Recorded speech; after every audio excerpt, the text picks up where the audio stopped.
வணக்கம், இது ருத்து கிரியேஷன்ஸ். இன்னைக்கு நம்ம பார்க்க போகிறது ப்ரக்கோலி சூப் எப்படி செய்கிறதுன்னு. இந்த ப்ரக்கோலியில் நிறைய ஃபைபர் கண்டென்ட் அதிகமாக இருக்குது. இதில் ஃபோலிக் ஆசிட் அதிகமாக இருக்குது. இதில் ப்ரெக்னென்ட்டான லேடிஸு ஸ்டார்டிங் டைமில் இதில் தொடர்ந்து சாப்பிட்டு வந்தோம்னா அவங்க குழந்தைகளுக்கு தேவையான ஃபோலிக் ஆசிட் அதிகமாகும். இது குழந்தைகளோட மூளை வளர்ச்சிக்கு தேவையான calcium, iron, magnesium, phosphorus, potassium, sodium, zinc இது எல்லாமே நிறைய இருக்குது.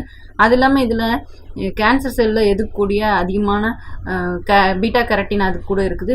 இதை தொடர்ந்து நம்ம சாப்பிட்டே வந்தோம்னா நம்ம உடம்புல இருக்கிற நோய் எதிர்ப்பு சக்தி அதிகமாகும். வாங்க இன்னைக்கு எப்படி சூப் செய்யலான்னு பார்க்கலாம். ப்ரொக்கோலி சூப் செய்ய தேவையான பொருட்கள்னு பார்க்கலாம். ப்ரொக்கோலி இது உப்பு தண்ணியில் 2 தடவை வாஷ் பண்ணி 1 தடவை நார்மல் தண்ணியில் வாஷ் பண்ணி வச்சுருக்கிறேன். பால் 1/2 டம்ளர் எடுத்துருக்கிறேன். சின்னதாக நறுக்கி வச்ச உருளைக்கிழங்கு, உப்பு தேவையான அளவு, பாதாம் பருப்பை ஊற வச்சு தோல் உரிச்சு வச்சுருக்கிறேன் 5, சின்ன வெங்காயம், அப்போ ஆட் பண்ணுறதுக்கு குருமிளகு பொடி. இதெல்லாமே வச்சு தான் இன்றைக்கி நம்ம ப்ரொக்கோலி சூப் செய்ய போகிறோம். குக்கரை அடுப்பில் வச்சுட்டு 1 ஸ்பூன் அளவுக்கு 2 ஸ்பூன் அளவுக்கு எண்ணெய் விட்டுக்குங்க. எண்ணெய் விட்டுட்டு பொடியாக நறுக்கி வச்சுருக்கிற சின்ன வெங்காயத்தை அதுக்குள்ளே போட்டுக்குங்க.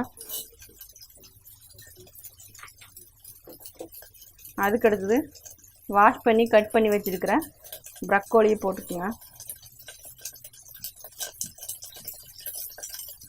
உங்களுக்கு தேவையான அளவுக்கு போட்டுக்கலாம். நான் 2 பேருக்கு எடுத்துருக்கிறேன். அடுத்தது பொடியை கட் பண்ணி வச்சுருக்கிற உருளைக்கிழங்கு, அப்புறம் கொஞ்சம் உப்பு,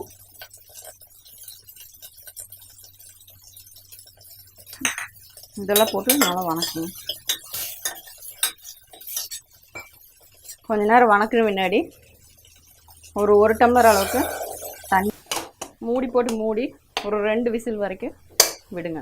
அடுத்து சூப் செய்யறதுக்கு நம்ம இப்படி ஒரு மிக்சியில் நம்ம உரித்து வச்சுருக்கிற 5 பாதாம் பருப்பு, இதில் பால் எடுத்து வச்சுருக்குறோம். அதில் ஒரு 1/2 டம்ளர் பால் ஊற்றி இதை நல்லா பேஸ்ட்டாக அரைச்சிக்கணும். நம்ம வேக வச்சுருக்கிற உருளைக்கிழங்கையும் ப்ரக்கோலியும் இப்போ அரைச்சி வச்சு இதில் போட்டு மறுபடியும் ஃபைன் பேஸ்ட்டாக அரைக்க போகிறோம். தண்ணியை வடித்து வச்சுக்கோங்க. இப்போ நம்ம வேக வச்ச உருளைக்கிழங்கு, ப்ரக்கோலி, பால், பாதாம் பருப்பெல்லாம் அரைச்சிட்டோம். ஏன் உருளைக்கிழங்கு சேர்த்துறோம்னா நம்ம கார்ன்ஃப்ளவரோ இல்லை மைதாவோ சேர்த்த வேண்டியதில்லை. இதோட கெட்டித்தன்மைக்கு அதை வேண்டி உருளைக்கிழங்கு சேர்த்துறோம். இது கூட கொஞ்சம் சுகர் சேர்த்துக்கலாம். சுகர் ஆப்ஷனல் தான், உங்களுக்கு தேவைன்னா சேர்த்துக்கலாம்.